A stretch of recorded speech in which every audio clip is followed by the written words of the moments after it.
சமீபத்துல சில அப்டேட்ஸ் நம்ம பார்த்தோம்னா, உலகத்திலேயே மிக சக்தி வாய்ந்த பொருளாதார நாடான அமெரிக்காவுல ஒரு மிகப்பெரிய ஒரு எக்கனாமிக் ரெசெஷன் அப்படின்றத நம்ம கேள்விப்படுறோம். அரசு ஊழியர்கள் எல்லாரையும் வந்து லே ஆஃப் பண்ணக்கூடிய விஷயங்கள்லாம் பார்க்குறாங்க. அரசு ஊழியர்களை லே ஆஃப் பண்றதுன்றது நம்ம இந்தியாவில் இது வரைக்கும் நடந்ததா அப்படின்னு தெரியல.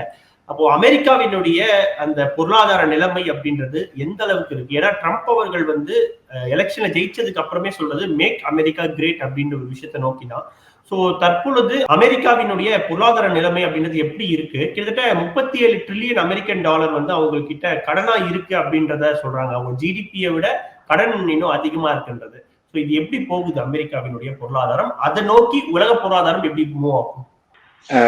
இத கேட்கிற அந்த நம்ம வாசகர்கள் என்ன நினைக்கிறாங்கன்னு தெரியல. ஒரு படத்துல ஒருத்தர் சொல்லுவாரு, கவுண்டமணி மேல வந்து அந்த அந்நிய செலாவணி அவால வழக்கு மேல எழுதல அப்படின்னாரு. நாங்க இன்னும் செலாவணிக்கே வழி இல்லாம தான் அந்நிய செலாவணிக்கு இங்க வந்திருக்கிறோம். இதுல எங்க நாங்க அந்நிய செலாவணிக்கு போறது அப்படின்னு அவர் திருப்பி சொல்றாரு. அந்த மாதிரிதான் உள்ளூருக்கு ஒரே தாங்க முடியல.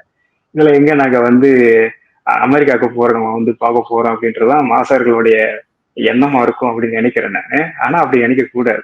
ஏன் அப்படின்னா இப்ப நம்மளுடைய வாழ்க்கையும் சரி, நம்ம வாழ்க்கையோட வந்து அமெரிக்காவுக்கு அவங்க உண்மை நீங்க அவங்க நினைக்கிற சரிதான்.